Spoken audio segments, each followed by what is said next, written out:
Hai. Hai, kamu kok nggak pakai masker? Nggak apa-apa. Pakai atau nggak, sama aja. Hei, siapa bilang? Semisal nih ya, kalau kamu positif COVID dan kita berdua nggak pakai masker, itu risiko penularannya 100%. Kalau kamu positif dan aku pakai masker, itu risiko penularannya 70%. Lalu kalau kamu pakai masker dan aku enggak, itu risikonya jadi 5%. Nah, kalau kita berdua sama-sama pakai masker, risikonya turun lagi jadi hanya 2% aja. Apalagi kalau kita juga jaga jarak. Kalau kita berjarak minimal 2 meter, risiko penularannya bisa ditekan sampai 0% loh. Jadi, jangan lupa pakai masker ya.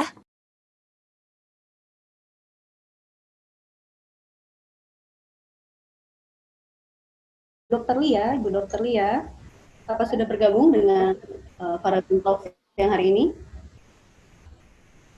Halo, ya baru masuk nih. Oke, baik. Ibu Dokter, terima kasih sudah bergabung ya. Baik, sebelum saya mulai ke Ibu Dokter Lia, saya mau memperlihatkan satu video lagi, yakni mengenai cerita seorang anak kecil yang harus menjalankan isolasi mandiri di rumah bersama keluarganya. Kita lihat bersama-sama teman-teman. Silakan Mas Dwi. Assalamualaikum, saya Gadira Virus Kalisa. Saya mau sedikit cerita. Selama pandemi COVID ini, saya belajar di rumah. Meskipun saya ingin sekali bertemu Bu Guru dan teman-teman semua. Tapi karena wabah ini kita semua harus belajar dan bekerja di rumah. Dan kebetulan saat ini kami sekeluarga sedang isolasi mandiri karena keluarga kami positif COVID. Hari ini masuk hari ke-10. Kami isolasi mandiri. Yang kami lakukan tetap beraktivitas seperti biasa di dalam rumah. Belajar bareng mama, main boneka sama mama, juga membantu mama di rumah buat teman-teman semua dan juga Bu Guru. Semoga kalian sehat-sehat dan tetap jalankan protokol kesehatan agar terhindar dari virus ini. Ini cerita saya, mana cerita kamu? Assalamualaikum.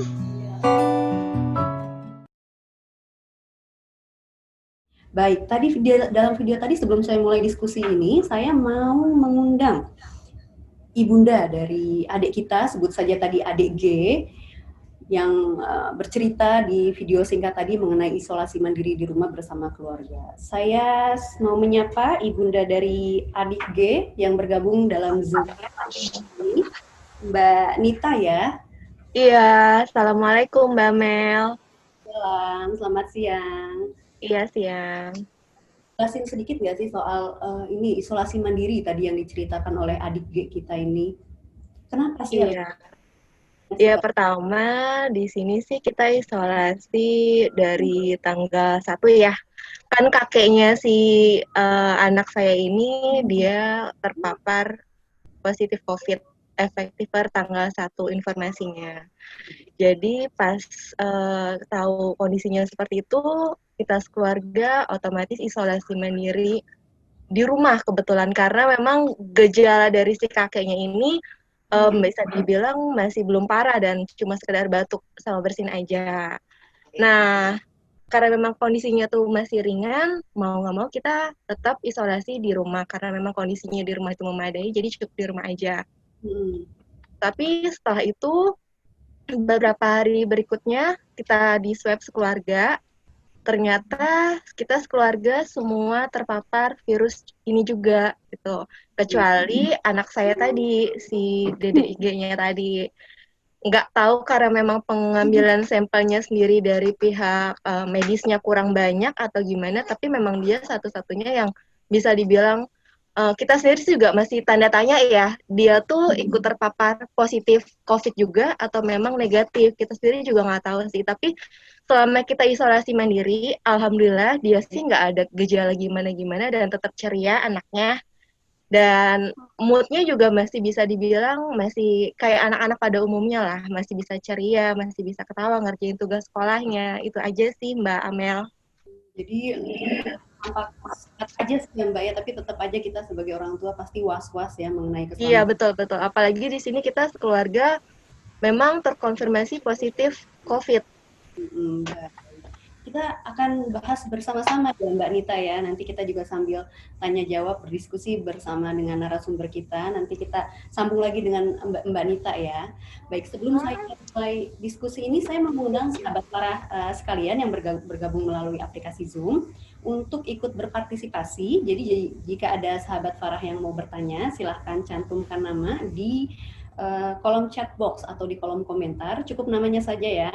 Nanti saya akan sebut satu persatu dan namanya yang saya sebut bisa unmute dan menanyakan langsung pertanyaan kepada narasumber kita. Jangan ragu untuk bertanya ya sahabat Farah, karena kita dari Farah Magazine punya souvenir yang menarik bagi 3 orang penanya yang terbaik. Nanti saya dibantu dengan Ibu Dr. Lia pada akhir acara akan mengumumkan 3 orang yang beruntung, 3 orang penanya yang beruntung. Seperti itu ya. Saya mau langsung ke Dr. Lia nih. Halo dok, bisa dengar saya? Ya, halo. Ya, selamat siang dok. Siang, assalamualaikum semuanya. Waalaikumsalam. Lagi cek ya dok ya? Iya, baru selesai banget. Dok, tadi kan di video pertama mengenai imbauan dari Wakil Gubernur DKI Jakarta itu kasusnya nggak main-main nih dok. COVID-19 pada anak di Jakarta aja kasusnya sudah hampir 5.000 kasus. Itu anak rentang usia 0-19 tahun ya dok.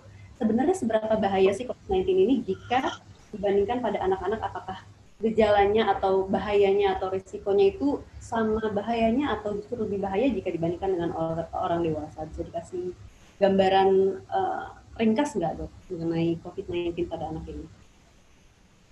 Ya, jadi memang COVID-19 pada anak ini sama bahayanya dengan dewasa, gitu, tidak berbeda.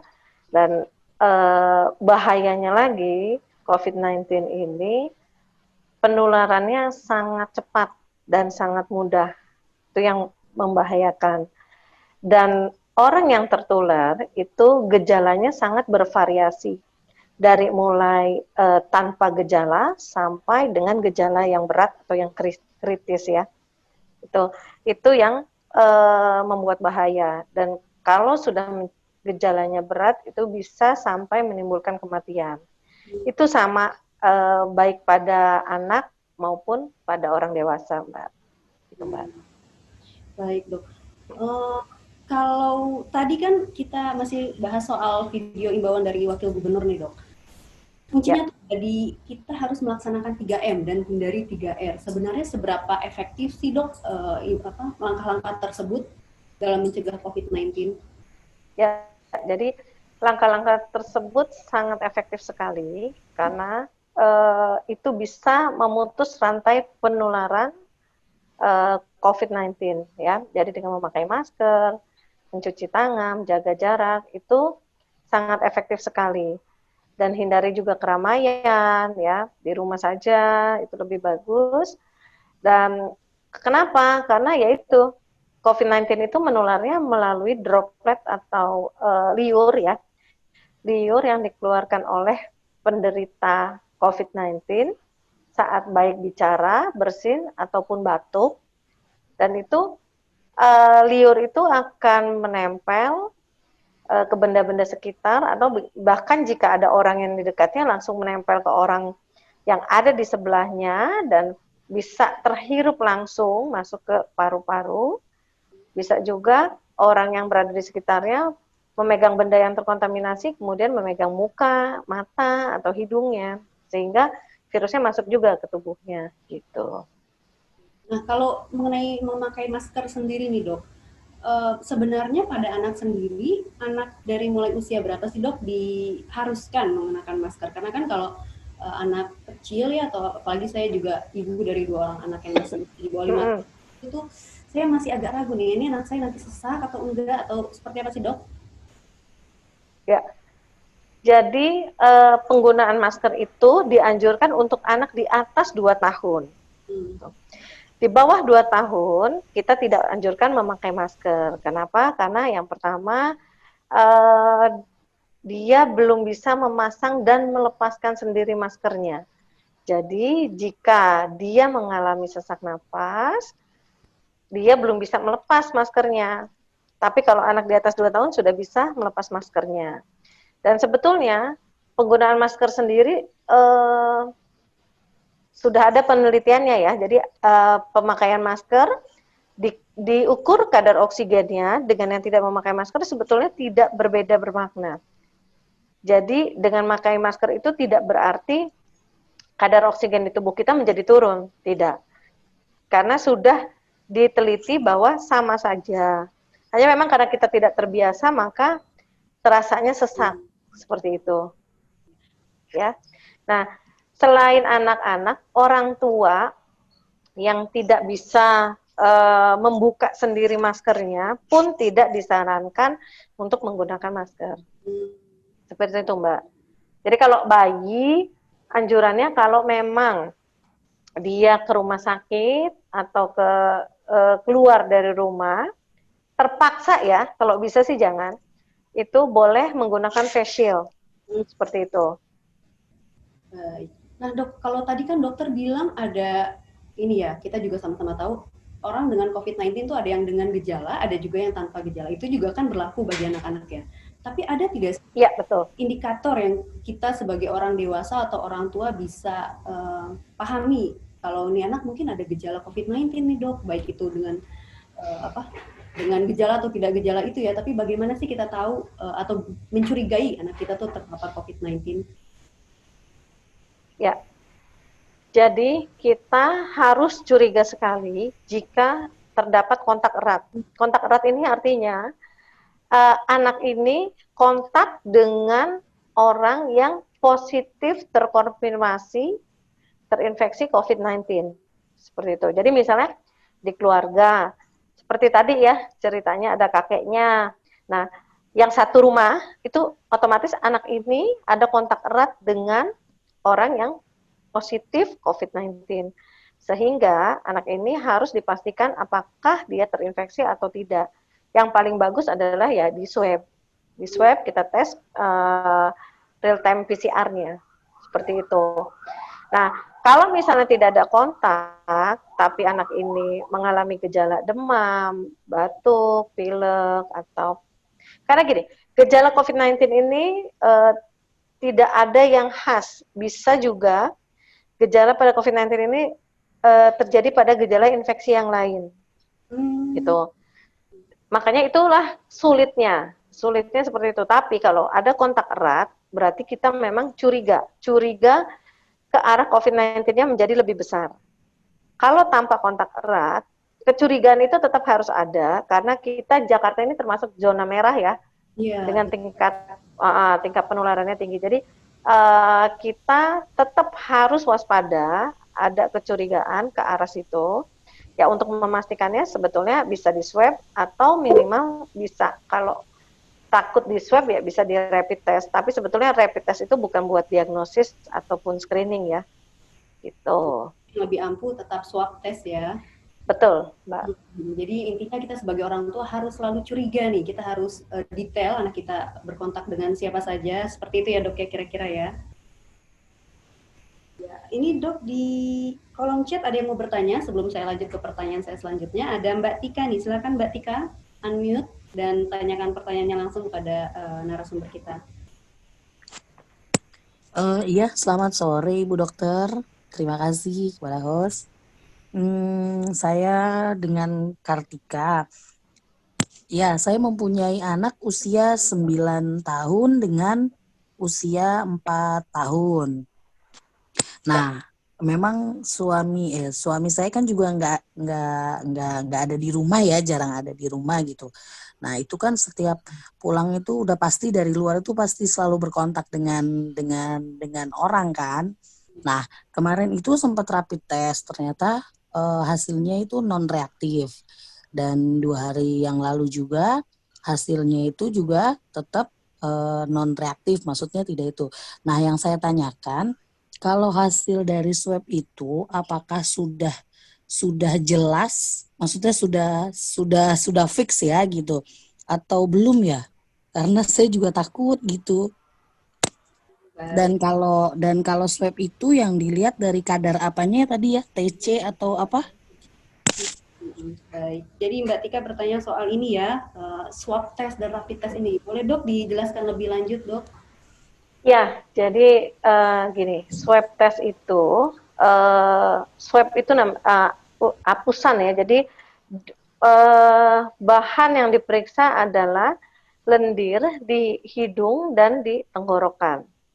Itu namanya swab atau usapan ya. Jadi lendir itu diambil dengan menggunakan semacam apa ya, lidi, tapi dia lentur ya, bukan lidi ya. Jadi ada alatnya khusus seperti plastik, nanti dia dimasukkan ke hidung dan di tenggorokan.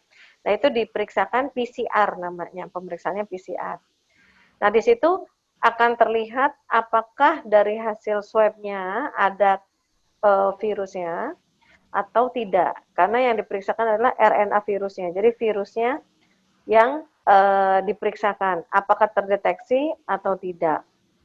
Itu ada juga namanya CT score, tapi tidak semua lab bisa mengeluarkan skor itu, dan itu menunjukkan bahwa skor yang tertentu dia menunjukkan bahwa dia masih infeksius, artinya masih menularkan, virusnya masih bisa menularkan. Tapi kalau yang rendah mungkin saja positif tapi sudah tidak menularkan virusnya, seperti itu.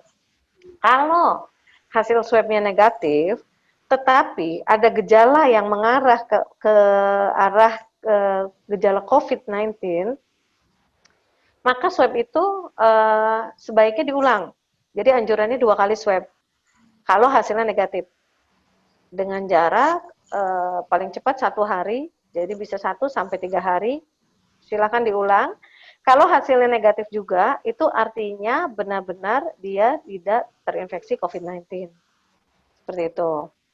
Nah, kalau untuk rapid test itu yang dites adalah antibody atau kekebalan tubuh. Jadi, yang dilihat adalah kekebalan tubuh kita. Saat virus COVID-19 masuk ke tubuh kita, maka tubuh kita akan bereaksi menghasilkan antibody atau zat kekebalan untuk merangsang virus, untuk melawan virus itu. Nah, kalau kita pernah terinfeksi, maka tubuh kita akan memproduksi antibody. Seperti itu. Jadi antibody itu tidak menunjukkan bahwa orang ini masih menularkan. Atau tidak. Betul. Jadi gini, saat virus masuk, maka yang terdeteksi kita akan melawan, tubuh kita memproduksi antibody. Ada yang namanya IgM, itu yang spesifik. Itu awal. Virus pertama kali masuk, kita akan memproduksi IgM. Setelah beberapa lama, maka IgM itu akan turun dan diganti dengan IgG. Jadi kalau yang terdeteksi dalam rapid test itu IgG, artinya orang ini sudah pernah terkena COVID-19, tapi mungkin tidak bergejala, tapi biasanya belum tentu menularkan. Belum tentu saya bilang, karena kita harus cek swab. Kalau rapidnya positif, anjurannya adalah harus swab. Kenapa? Karena kita sudah punya antibody, tapi virusnya masih ada apa tidak di tubuh kita, kita belum tahu gitu. Nah untuk tahunya ya kita swab, seperti itu. Nah terus kalau misalnya kan hasil belum keluar nih ya. Nah kemarin saya dapat pengarahan dari poliklinik kantor setempat gitu kan, bahwasannya kalau memang di bawah dari angka 35 ya dok ya. Ya. Nah itu tiap lab agak beda-beda sih Bu, tapi rata-rata segitu. Cuma untuk yang normalnya itu berapa ya dok? Itu yang saya bilang tadi, setiap lab punya cut off point atau nilai yang agak berbeda-beda. gitu. Tapi apa mungkin orang yang sudah pernah ada COVID, maksudnya seperti tadi dokter bilang dia pernah COVID tapi tidak ada gejala, terus kemudian dia akan kembali kena penyakit itu atau bagaimana? Kalau kembali terkena bisa-bisa saja, tapi dia mungkin tidak sakit karena dia sudah punya antibodinya. Tapi virus itu bisa saja ada di tubuhnya. Makanya kalau misalnya kita rapid ternyata hasilnya positif, anjurannya adalah di swab. Kalau misalnya ternyata swabnya 2 kali negatif, ya mungkin Berarti dia aman kita sudah gitu. tidak ada virusnya, tapi memang pernah dulu, tapi kita nggak tahu kapan gitu. Berarti dari swab itu akan lebih jelas ya apakah kita dulu pernah ataukah memang dulu tidak atau sekarang juga iya, seperti itu ya dok ya? Ya, kalau swab itu menunjukkan bahwa virusnya ada di tubuh kita dan itu bisa menularkan, seperti itu Mas.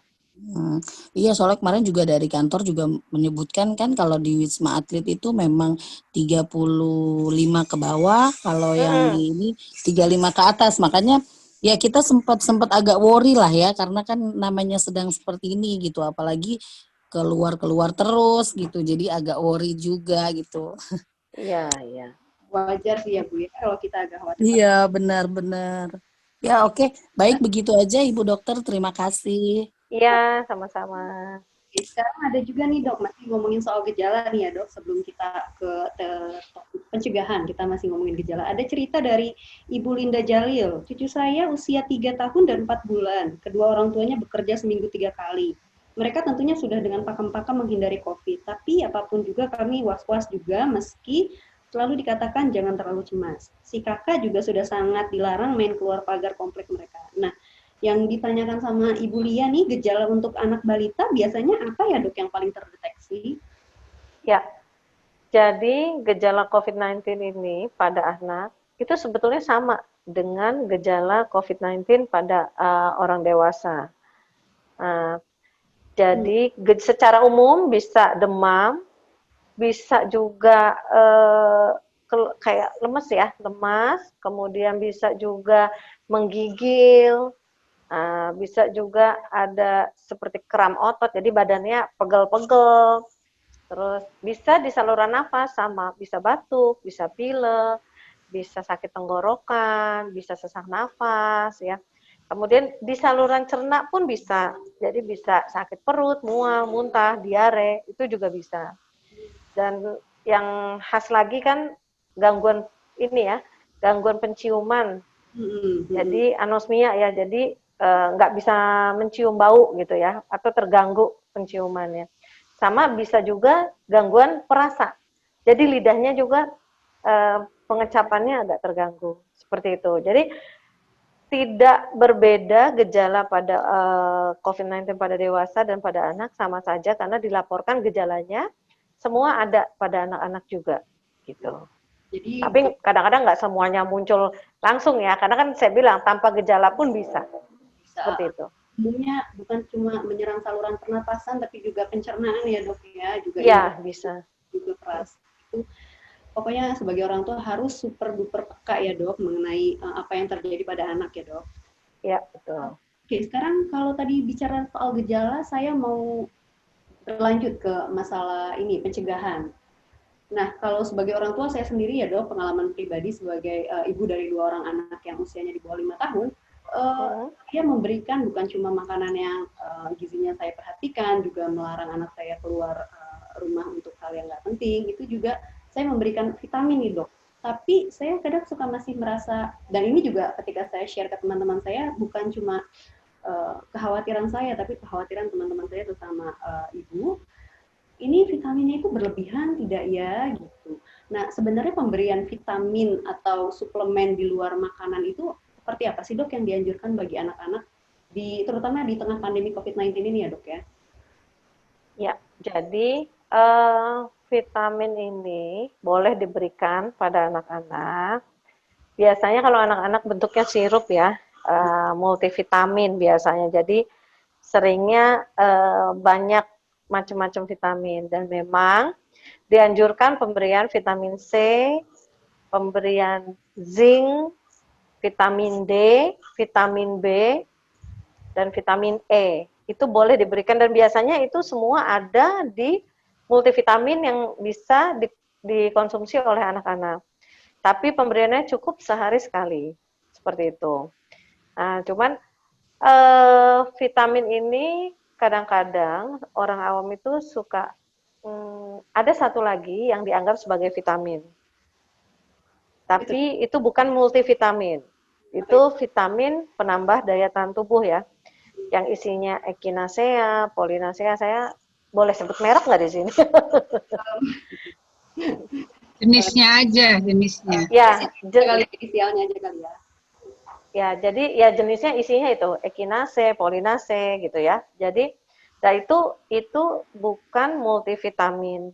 Jadi itu boleh dikonsumsi tapi tidak setiap hari atau untuk jangka panjang.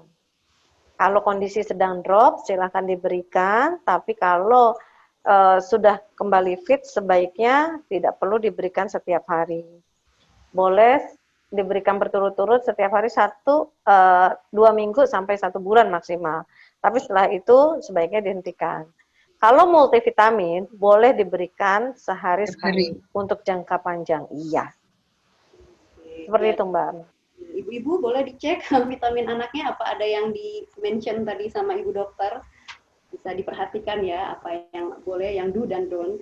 Ini juga ada cerita sesama Ibu nih dari Fitri. Selama pandemi ini saya sering sekali memberikan vitamin-vitamin untuk menjaga imun anak-anak. Anaknya nih usia 16, 14, dan 12. Seperti vitamin B, C, dan selenium. Sebenarnya, apakah ada efek samping yang kurang baik bila vitamin atau suplemen terus diberikan dalam waktu yang cukup lama? Dan vitamin apa yang sebenarnya paling dibutuhkan untuk anak-anak di dalam masa pandemi ini? Terima kasih. Begitu Pak. Ya, jadi kalau untuk multivitamin, jika pemberiannya sesuai dengan anjuran dokter, karena kan anak rentang usianya beda-beda ya, dari 0 sampai 18 tahun, kemudian juga berat badannya berbeda-beda. Jadi kalau pemberiannya sesuai dengan dosis yang dianjurkan dokter, insya Allah aman. Itu untuk multivitamin ya.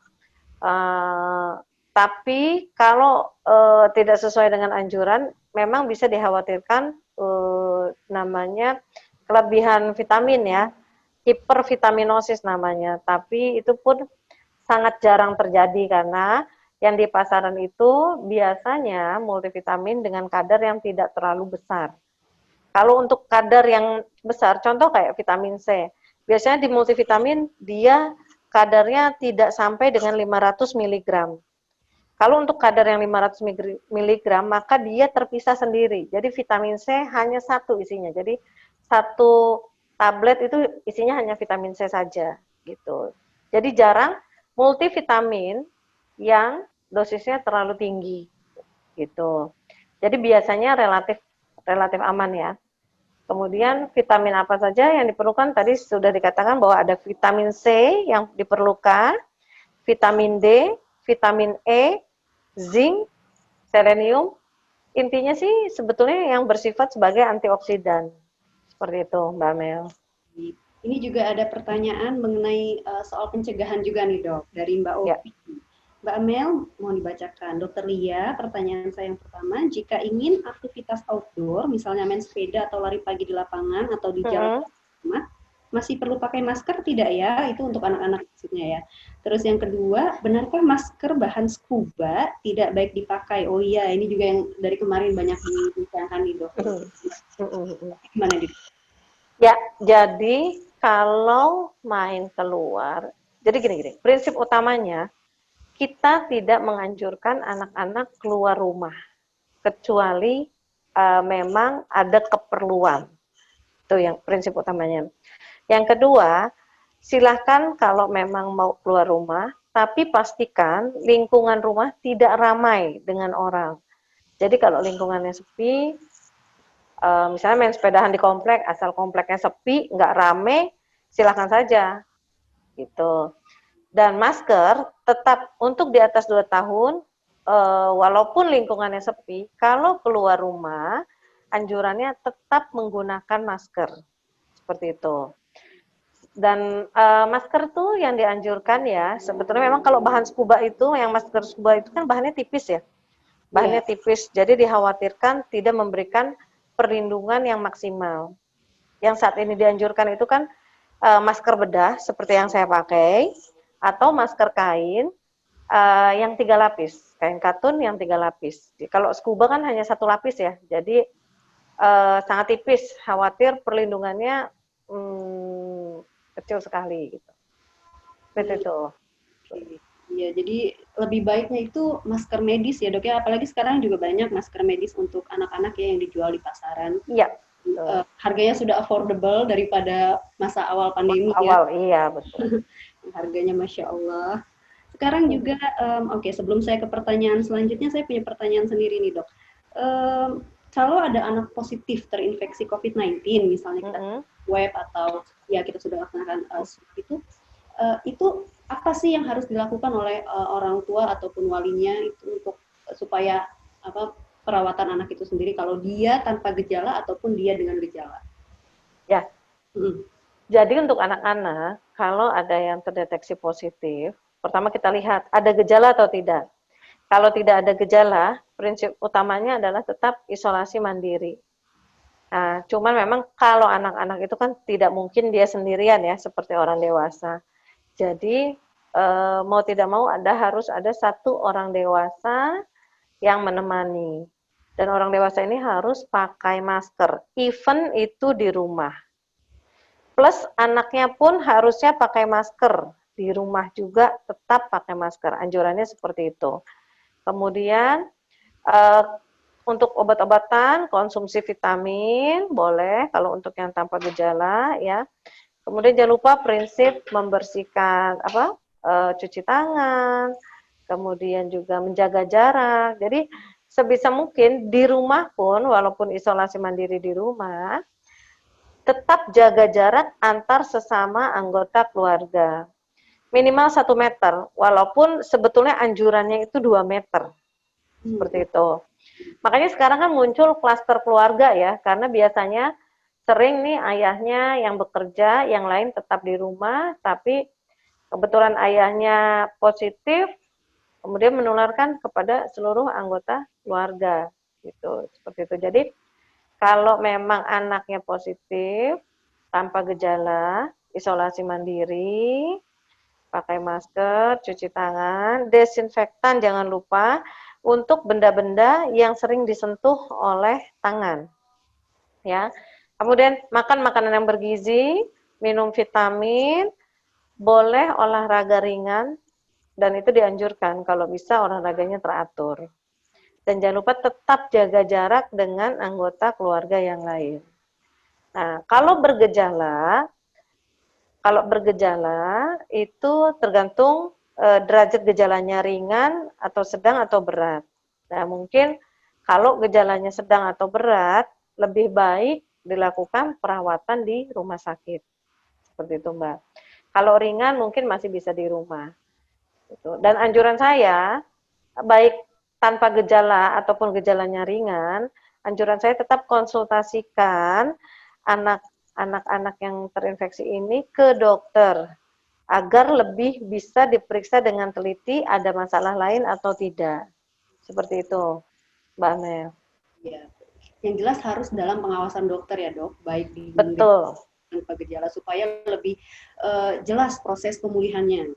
Nah, kalau soal ini gimana dok? Soal berjemur, ini kan sering teman-teman saya juga sesama ibu-ibu ini pagi-pagi ayo kita jemur demi hindari COVID-19. Malah kadang ada yang begitu overconfidence kalau berjemur tuh bisa menghasilkan COVID-19. Ini gimana sih dok sebenarnya efek berjemur dan COVID-19 pada anak?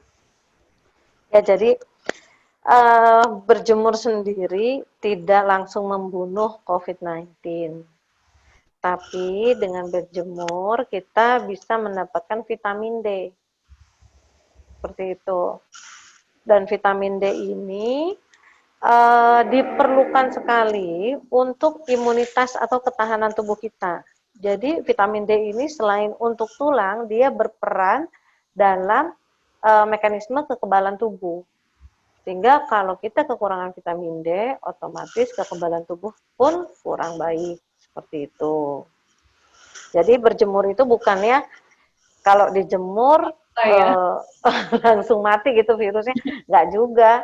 Kalau berjemurnya rame-rame terus yang satu terinfeksi ya sama juga akhirnya. Iya, jadi kalau ngomong-ngomong soal isolasi mandiri nih yang tadi dokter juga singgung, ini saya mau mengundang Mbak Nita yang tadi pada awal video tadi anaknya adik G tadi bercerita soal isolasi mandiri ini. Mbak Nita mungkin ada yang mau ditanyakan kepada dokter, boleh silakan. Mbak Nita. Iya Mbak Mel, ini saya mau tanya sedikit dok, kalau untuk masa seandainya kita udah selesai masa isolasi 14 hari ini ya, nanti si kecil ini kan memang kita hasilnya sampai sekarang belum ada kejelasan. Ada baiknya mungkin dites swab lagi semua atau cuma kita yang positif aja dok? Jadi seperti begini, yang terakhir kalau dari Dinas Kesehatan itu memang yang sudah positif anjurannya adalah isolasi mandiri atau kalaupun dirawat, prinsipnya kan isolasi ya, isolasi selama 10 hari plus 3 hari bebas gejala. Jadi kalau memang ada gejala, isolasinya bisa lebih dari 10 hari. Kak, sampai gejalanya hilang, dilanjutkan 3 hari setelah gejala hilang. Maka itu baru selesai isolasi. Dan kalau untuk pemerintah sendiri sekarang tidak melakukan swab ulang. Karena keterbatasan dana pemerintah ya. Tapi kalau saya sebagai dokter, tetap kalau memang biayanya ada, lebih baik dilakukan swab ulang untuk memastikan. Seperti itu. Tuh. Kemudian kalau untuk anaknya tadi belum jelas ya, hasilnya sih negatif betul. Ya kalau nggak salah ya. Kalau hasil sampai sekarang dari dokter pihak puskes tuh masih belum bisa ada kepastian positif atau negatifnya. Mungkin pengambilan sampelnya kurang atau gimana, saya juga nggak paham sih dok. Ya, jadi memang pengambilan sampel pada anak-anak agak lebih sulit dibandingkan orang dewasa ya, karena masalah kooperatifnya. Seharusnya kalau memang belum jelas, ya seperti yang tadi saya bilang, kalau dianggap negatif maka harusnya diulang, seperti itu. Apalagi kalau belum jelas sebaiknya ya diulang, karena kalau misalnya ternyata positif, ya dia kan harus isolasi juga karena potensi menularkan ke yang lain, seperti itu. Jadi anjurannya sih kalau memang nggak jelas atau negatif, diulang sekali lagi. Kalau hasilnya negatif ya mungkin memang dia tidak tertular. Seperti itu. Oke dok, itu aja sih Mbak Amel. Makasih ya Mbak. Ya. Oke, terima kasih Mbak Nita sudah sharing juga ceritanya di para Zoom Talks yang ini ya. Ini juga sebelum saya masuk ke pertanyaan penanya lain, ada pertanyaan soal perawatan pasien COVID-19 nih dok untuk anak. Nah tadi kan kalau tanpa gejala isolasi mandiri di rumah. Kalau dengan harus ditangani di rumah sakit. Itu bagaimana sih dok perawatan COVID-19 pada anak di rumah sakit? Pertanyaan dari Fitri lagi. Terlebih untuk anak yang belum bisa mandiri. Kalau dewasa kan kita bisa mengurus diri sendiri. Tapi untuk anak bagaimana nih dok? Apakah ditemani atau bagaimana sih prosedurnya? Ya, jadi biasanya kalau anak itu dirawat di rumah sakit akan ditemani oleh satu orang pengasuhnya, entah itu ibunya, entah itu ayahnya. Tapi dengan tetap melakukan protokol kesehatan. Seperti tadi memakai masker, ya, menjaga jarak sebisa mungkin, mencuci tangan, dan juga satu lagi, dipastikan juga apakah yang mendampingi ini terinfeksi juga atau tidak, seperti itu. Jadi kalau anak nggak mungkin sendirian, Mbak. Kecuali ya kalau memang gejalanya berat sampai dia perlu ICU, ya di ICU akan sendiri, tidak bisa didampingi kalau di ICU. Tapi kalau di ruang rawat biasa, dia ditemani oleh salah satu pendampingnya. Itu umur berapapun di ICU tetap tidak bisa didampingi ya dok? Nggak bisa Mbak. Oke, itu makanya dear parents, teman-teman saya, bapak-bapak untuk lebih ketat mengawasi anak-anak. Apalagi kalau sudah sampai pada kasus yang terburuk bisa sampai seperti itu ya dok ya, dan Ya. sampai terjadi. Jadi kita harus tetap mawas diri ya. Oke dok, ini juga ada pertanyaan dari Linda Jalil lagi nih soal masih rapid dan swab. Mana sih yang lebih dahulu harus dilakukan sebenarnya dok, rapid atau swab? Ya, jadi tergantung tujuan kita apa ya. Pertama kita lihat dulu kita ada kontak erat atau tidak. Misalnya ternyata nih ayahnya kerja di kantor, satu ruangan kantornya ada yang positif. Nah, maka ayahnya ini lebih baik di swab, bukan di rapid gitu. Kenapa? Kan rapid itu kan antibody yang saya bilang. Antibody itu perlu waktu. Jadi saat virus masuk, tubuh bereaksi, nah antibody terbentuk itu perlu waktu. Biasanya rapid itu baru terdeteksi setelah 3-5 hari timbul gejala. Jadi kalau baru pertama kali demam nih misalnya, ayahnya di kantor ada yang positif, tiba-tiba nih si ayah demam. Kalau kita periksa rapid, mungkin hasilnya akan negatif atau non-reaktif. Karena memang kekebalan tubuhnya belum terbentuk. Makanya yang dilakukan yang paling baik adalah di swab. Karena kalau di swab kita lihat memang virusnya ada nggak di situ. Gitu. Jadi kalau benar-benar pengen tahu positif atau tidak nih ya, ini swab udah saat ini masih jadi tes yang paling akurat begitu ya dok ya? Betul, betul. Oke, baik. Tapi nggak tahu kedepannya juga ya dok ya bagaimana perkembangannya, karena sekarang juga perkembangan baik itu tes kit ataupun vaksin COVID-19 ini juga berkembang pesat sekali ya dok ya? Iya, betul. Ini ada pertanyaan lagi dari Ibu atau Mbak Mimin. Mimin mau tanya, kalau rapid atau rapid kali ya, IgM non-reaktif, IgG reaktif, akhirnya swab negatif, itu masih bisa menularkan tidak ya dok? Masih soal ini nih, rapid rupanya, rapid dan swab test. Ya, tadi yang saya bilang, kalau IgG itu adalah kekebalan masa lampau. Jadi artinya infeksinya sudah terjadi beberapa waktu yang lalu. Kalau IgM, maka infeksinya itu baru. Seperti itu. Ya. Jadi kalau IgG-nya positif, artinya orang ini sudah pernah terkena infeksi COVID-19. Kalau hasil swab-nya negatif, anjurannya sih 2 kali ya, 2 kali swab hasilnya negatif, maka orang ini sudah tidak menularkan. Jadi infeksinya sudah lewat. Yang dia punya saat ini hanya kekebalan tubuh.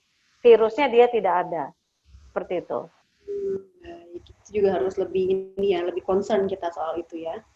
Ya. Kalau soal ini, kalau di tengah COVID-19 ini kan saya juga sebagai ibu atau mungkin pengalaman dari teman-teman saya yang juga punya anak masih balita atau masih di bawah 5 tahun itu kan masih harus vaksin nih dok, harus imunisasi terjadwal itu seharusnya bagaimana sih dok? Karena kan kita mau keluar rumah saja takut, apalagi kalau harus ke rumah sakit di mana itu tempat yang mungkin bagi sebagian orang juga agak mengkhawatirkan bisa jadi potensi penularan COVID-19. Itu sebenarnya gimana sih dok? Apakah kita bisa menunda imunisasi atau harusnya bijaknya itu seperti apa sih? Yang paling baik adalah tetap dilakukan imunisasi.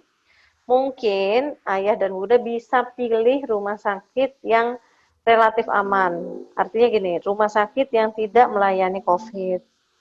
Atau bisa juga rumah sakit yang melayani vaksinasi atau imunisasi drive-thru. Seperti itu. Jadi ada beberapa rumah sakit yang saat ini bisa melayani vaksinasi drive-thru. Ya, salah satunya di rumah sakit saya bisa nih di Sameri Basra yang di Pondok Bambu ya. Jadi kita melayani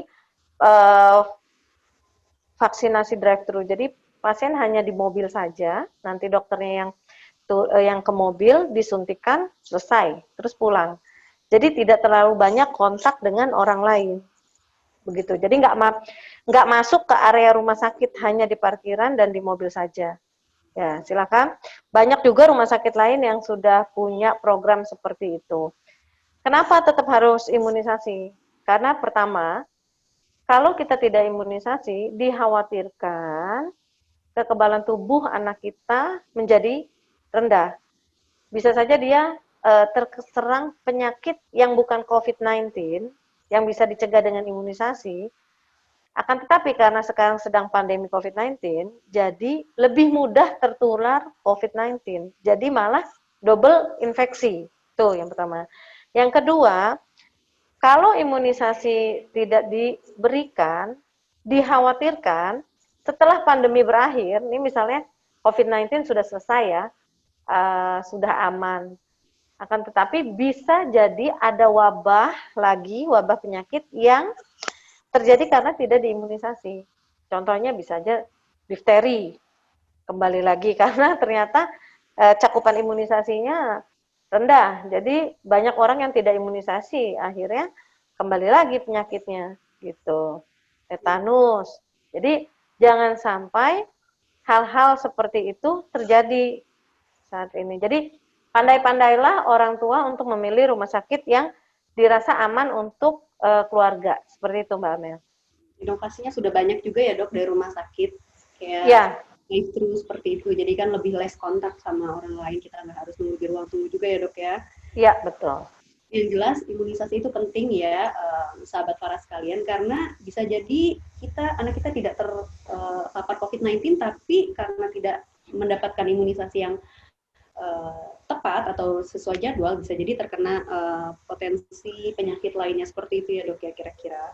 Iya, betul. Baik. Oke, ada lagi yang mau bertanya nih dok, dari Fatah Wafa.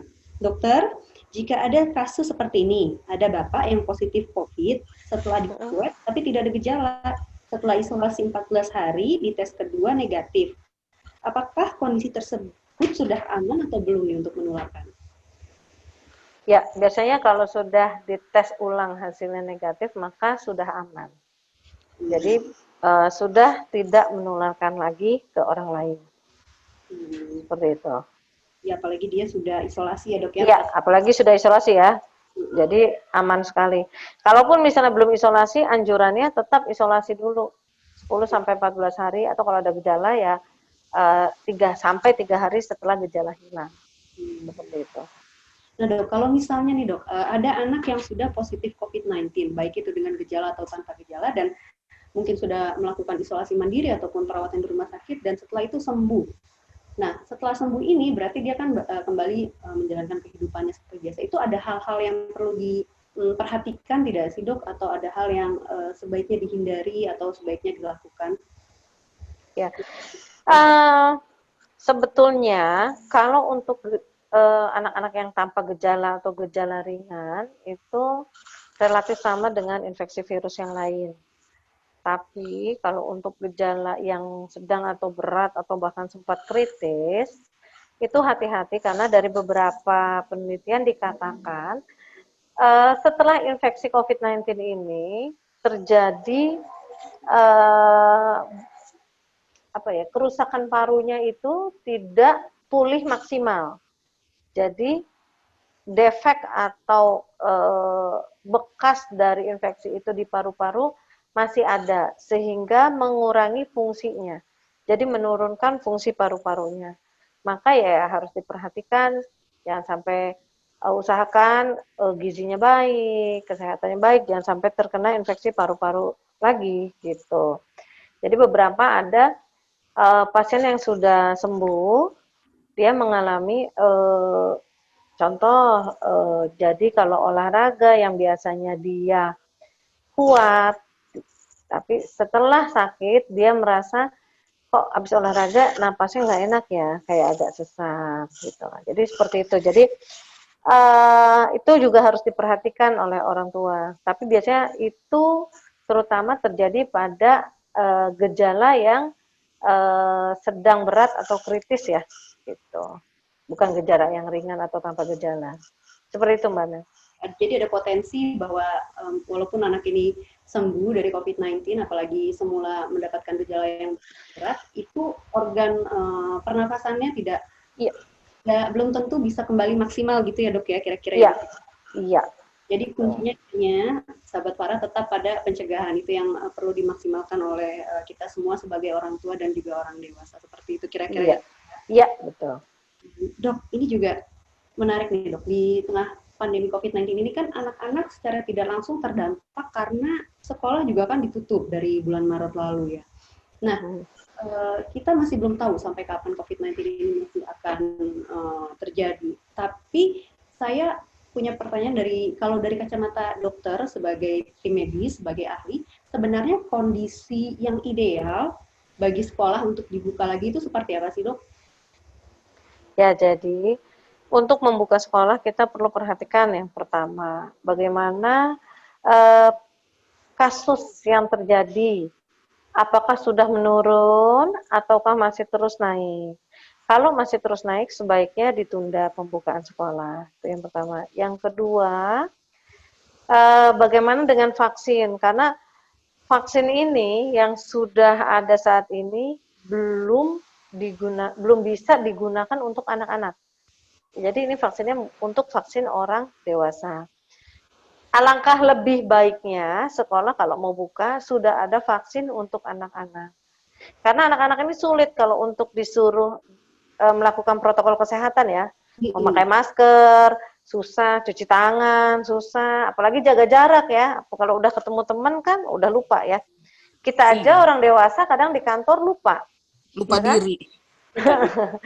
Apalagi anak-anak itu sangat sulit sekali. Makanya kalau dari Ikatan Dokter Anak Indonesia sendiri menganjurkan mungkin paling cepat itu awal tahun depan pembukaannya, itu paling cepat.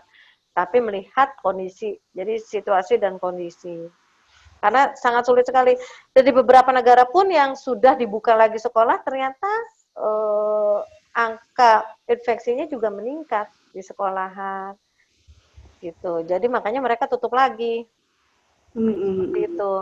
Dan saya rasa kalau saya sebagai orang tua ya, saya lebih rela anak saya nggak sekolah setahun daripada anak saya sakit.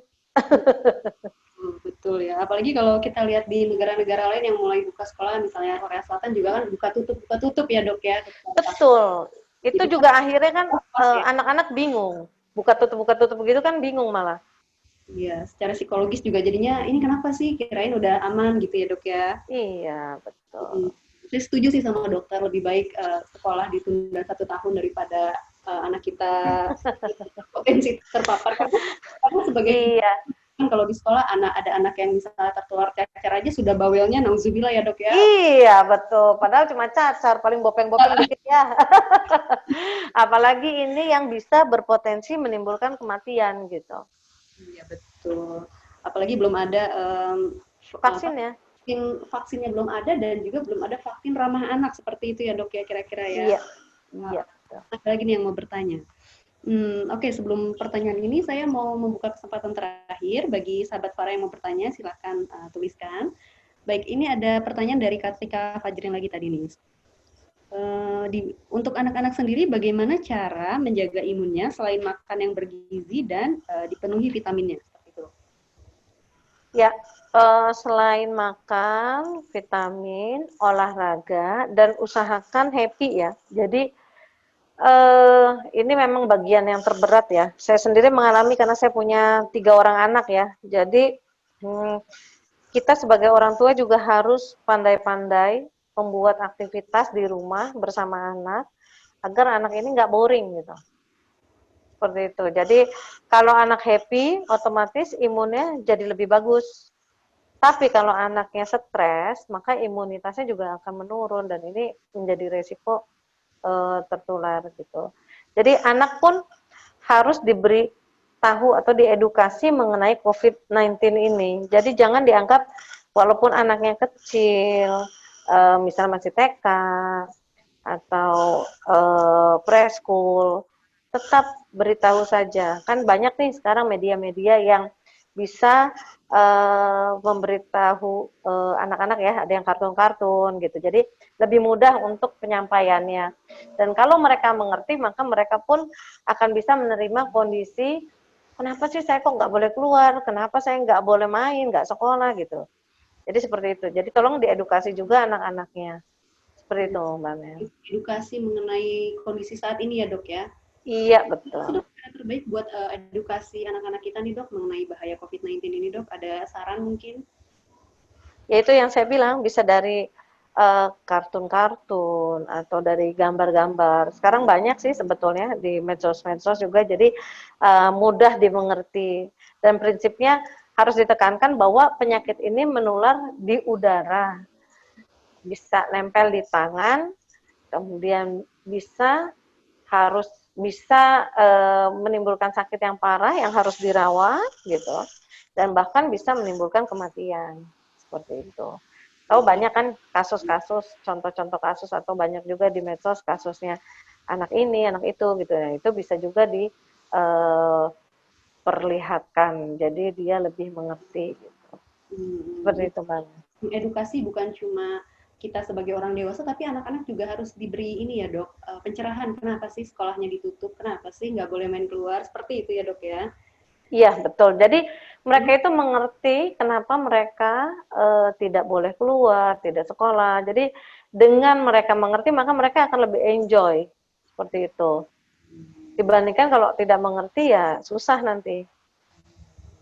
Dan ini juga ada tugas bagi orang tua ataupun pengasuh di rumah untuk tetap bisa menjaga ini ya, anak supaya tetap happy, bukan hanya sehat secara psikis, secara fisik, tapi juga secara psikis. Iya, ya? Iya betul. Dan ini juga kalau anaknya happy, berarti dari ibunya atau dari orang tuanya atau dari pengasuhnya, baik itu kakek neneknya yang mengasuh, itu harus juga happy. Karena kalau dari orang yang tidak happy, anaknya juga nanti ke bawah ya dok ya? Iya betul. Baik. Oke, menarik sekali dok perbincangan siang hari ini. Dok, sebelum saya tutup nih dok acara ini, kita kan tadi di awal sudah janji mau memberikan souvenir kepada 3 orang penanya terbaik gitu ya dok ya. Oke, jadi kita akan milih sama-sama nih dok. 2 dari saya, 1 dari dokter. Seperti itu ya dok ya? Ya. Oke, dari saya mau memilih siapa ya? Pertanyaannya bagus-bagus sekali sih dari tadi. Iya, pertanyaannya semua bagus ini. Iya. Untuk Mbak Ovi kali ya, untuk Mbak Ovi dan Mbak ini nih, ibu dari adik G tadi, Mbak Nita. Untuk Mbak Nita ya, yang juga tadi sudah menyampaikan sedikit kisahnya dan juga sudah bertanya kepada dokter. Selamat ya. Dan untuk dari dokter siapa dok? Tadi siapa, Mbak Ovi udah ya? Boleh ke Mbak Intan, boleh, Mbak Intan Fitri. Oke, baik. Buat nama-nama yang tadi saya sebutkan dan disebutkan oleh dokter, boleh nanti chat ke private ke chat Farah di Farah Magazine ini atau farah.id ini, chat private, alamat atau nomor telepon yang bisa dihubungi. Silakan ya. Baik dok, sebelum saya tutup acara ini, ada tidak dok imbauan atau pesan-pesan dari dokter nih sebagai closing statement mengenai masalah COVID-19 dan anak ini? Silakan dok. Ya, jadi yang paling utama kita harus tahu kalau COVID-19 ini penyakit yang berbahaya dan sangat mudah sekali menular dan bisa mengenai semua usia, dari 0 sampai tua pun bisa, ya. Jadi yang paling efektif adalah pencegahan, jangan sampai sakit. Karena kalau sudah sakit bisa menimbulkan kecacatan ya. Kecacatan ini artinya tidak sempurna lagi fungsi-fungsinya, fungsi organnya. Ya, jadi jangan lupa untuk selalu melakukan protokol kesehatan, terutama menggunakan masker, ya. Kemudian mencuci tangan, menjaga jarak, itu yang paling perlu. Dan usahakan di rumah saja, hindari keramaian, jangan sering-sering menyentuh wajah, ya. Kemudian juga bersih-bersih di rumah, diberikan desinfektan, terutama benda-benda yang sering dipegang. Ya, satu lagi, jangan lupa etika batuk ya. Jadi saat batuk harus ditutup mulutnya dan hidungnya, entah pakai masker, entah pakai tisu, atau pakai lengan. Lengan tuh bukan tangan ya, lengan sini ya. Gitu. Jadi kemudian setelah itu langsung cuci tangan. Seperti itu. Jadi yang paling penting adalah pencegahan, ya, jangan sampai sakit, karena kalau sudah sakit akan sulit sekali pengobatannya, belum stresnya di keluarga. Seperti itu, Mbak Amel, saya kira cukup. Ya, jadi yang jelas hal yang terpenting adalah pencegahan. Itu yang sangat kita perhatikan, karena jangan sampai hal ini juga memperburuk kondisi anak-anak kita. Seperti itu ya, Dok ya. Baik. Betul. Dokter Oh iya, satu lagi Mbak Amel, kalau saya boleh menambahkan, pemakaian masker, ya. Masker itu harus dipakai dengan benar, jadi bukan cuma sebagai hiasan. Jadi pemakaian masker yang benar adalah menutupi hidung, mulut, dan dagu, seperti yang saya pakai, ya. Jadi jangan pakai masker tapi hidungnya kelihatan atau dagu bawahnya kelihatan, gitu. Atau maskernya ditaruh di leher. Itu sama sekali tidak efektif dan malah bisa menularkan. Gitu. Seperti itu, karena kadang-kadang saya banyak lihat orang tua maupun anak-anak yang menggunakan masker tapi penggunaannya tidak tepat. Gitu. Itu sih Mbak Amel yang saya sering lihat, saya ingatkan untuk semua. Iya, pakai masker tapi tidak efektif jadinya ya, Dok ya. Iya, betul. Bahaya jatuhnya. Jadi etika memakai masker pun harus diperhatikan dengan baik ya, sahabat para sekalian. Tutupi hidung, mulut, dan dagu. Dan jangan ditarik ke bawah gitu ya, Dok ya. Ditarik ke dagu. Oke. Terima kasih sahabat para semua. Terima kasih juga untuk Dokter Lia atas waktunya berbagi wawasan. Ini sangat menarik ya teman-teman. Semoga ada pelajaran yang bisa kita ambil bersama-sama, khususnya sebagai orang dewasa ataupun orang tua, untuk mencegah penularan COVID-19 pada diri sendiri, pada anak-anak, dan juga pada keluarga kita semua. Semoga kita semua sehat selalu, terhindar dari COVID-19 ini hingga pandemi ini usai, seperti itu ya. Terima kasih atas partisipasinya siang hari ini, dan jangan lupa untuk kembali ke para Zoom Talk edisi selanjutnya yang nanti juga akan dipublikasikan atau diumumkan di sosial media para magazine. Terima kasih atas waktunya. Selamat siang sahabat para semuanya. Have a nice day. Assalamualaikum warahmatullahi wabarakatuh. Waalaikumsalam. Saya akan tutup ruang meetingnya beberapa saat lagi ya. Ya.